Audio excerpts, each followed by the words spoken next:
véritable répétition générale, avec un objectif: soumettre à rude épreuve le système de tri des bagages. Plus de 2000 faux bagages ont été réunis pour ce test géant. Les chiffres sont sans appel. En 2040, 100 millions de passagers devraient transiter dans ce terminal hors norme. C'est l'équivalent du trafic voyageur annuel des aéroports de Roissy et d'Orly réunis. Pour relever l'incroyable défi de faire rentrer autant de monde dans un terminal unique, une seule solution: il faut multiplier les étages.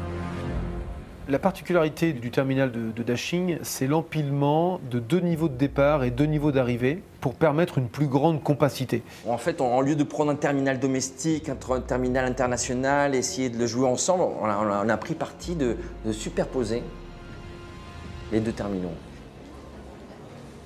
Il y a 2 halls d'arrivée. Les halls nationaux et internationaux sont l'un sur l'autre. Et en plus de cela, il y a 2 niveaux pour les départs. Le problème avec l'aéroport de Daching, c'est qu'il est tellement grand que s'il avait fallu mettre toutes les arrivées sur un seul niveau et faire pareil avec les départs, cela aurait été impossible. Le choix de la construction verticale du building est alors une évidence. Mais il pose un problème majeur aux architectes, celui de la circulation des bagages au sein du bâtiment. Car avec 2 niveaux de départ et 2 niveaux d'arrivée empilés les uns sur les autres, le système de tri des bagages doit lui aussi être conçu verticalement. Un véritable cauchemar pour tous les spécialistes de cet équipement high-tech et extrêmement complexe. Au dernier étage, vous déposez votre valise, puis elle doit être rapidement acheminée jusqu'au rez-de-chaussée et enfin jusqu'à l'avion. Nous avons donc dû prévoir différents tunnels et tapis roulants qui traversent tout le bâtiment pour être pris en charge et arriver dans les soutes de l'avion. Cela se passe généralement en plein cœur du bâtiment. Ces flux doivent croiser les flux de passagers. Et dans les volumes, il a fallu trouver un moyen astucieux de les dissimuler. Ce système de tri des bagages exceptionnel, c'est l'envers du décor de l'aéroport de Pékin-Dachine.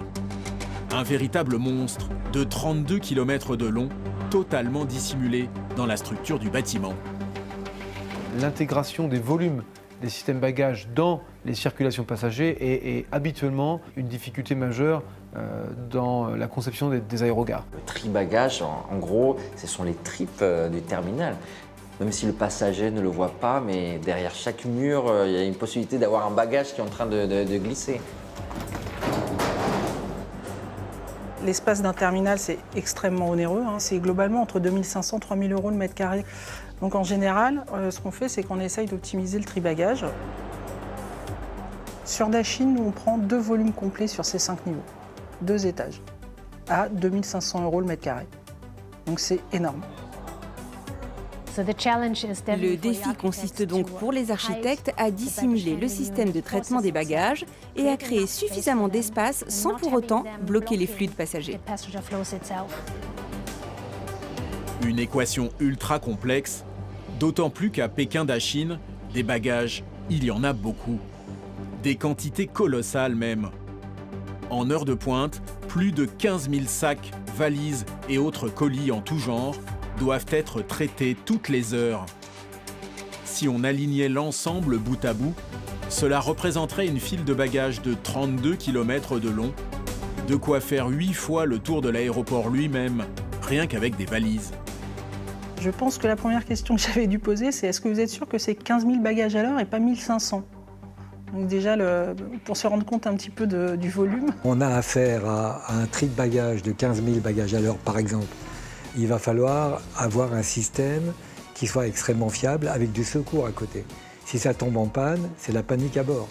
Un système de bagages de cette envergure coûte probablement environ 300 millions de $. C'est de loin le poste de dépense le plus coûteux de l'aéroport. Beaucoup de gens disent d'ailleurs qu'un aéroport, c'est juste un système de traitement des bagages entre 4 murs.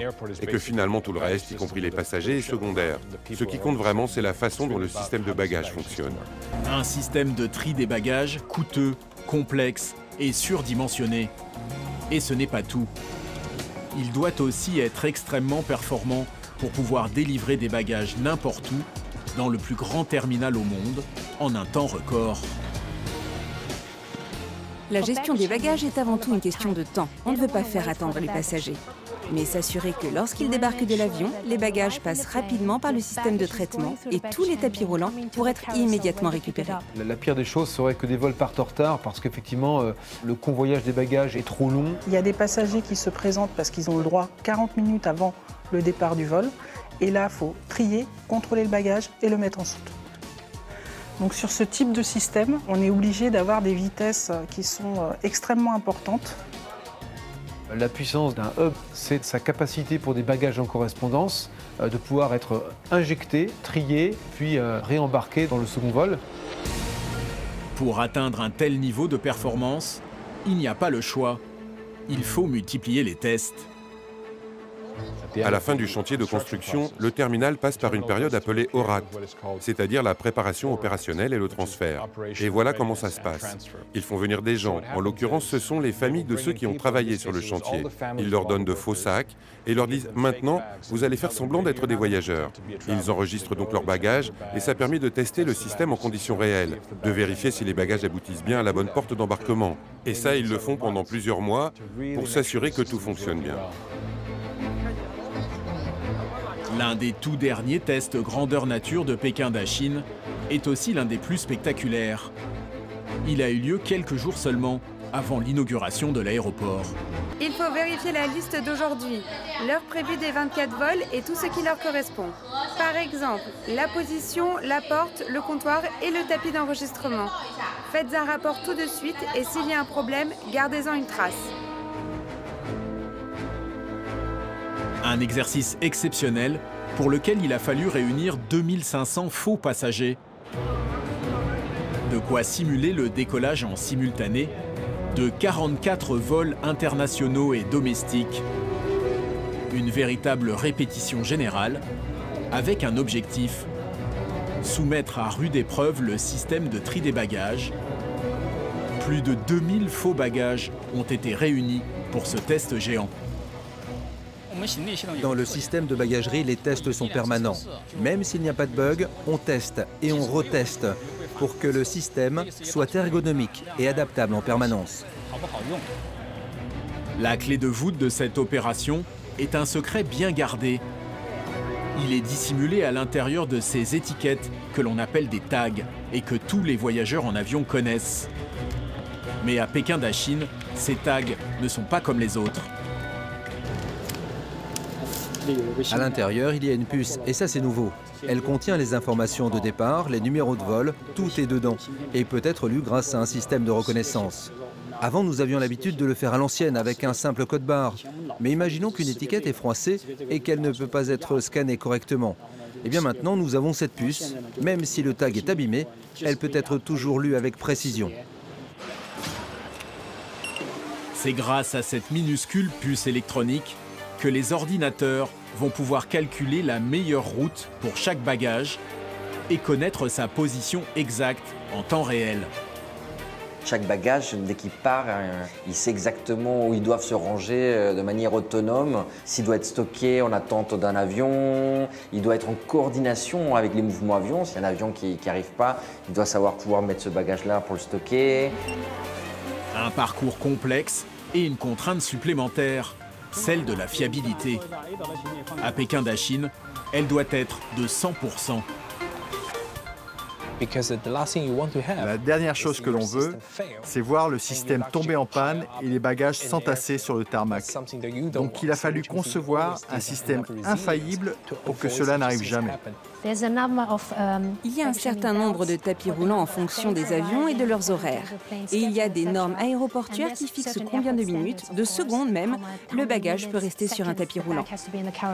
Et nous devons nous assurer que tout correspond afin d'être compétitif au niveau international. Et la plus grosse difficulté dans le tri-bagage, c'est le bagage en lui-même. C'est ce qu'on transporte. Que ce soit un sac à dos, une valise ou des sacs qui sont carrément emballés, c'est une grosse difficulté. Au cours de ce test, le tout premier bagage enregistré arrive à destination en moins de 13 minutes.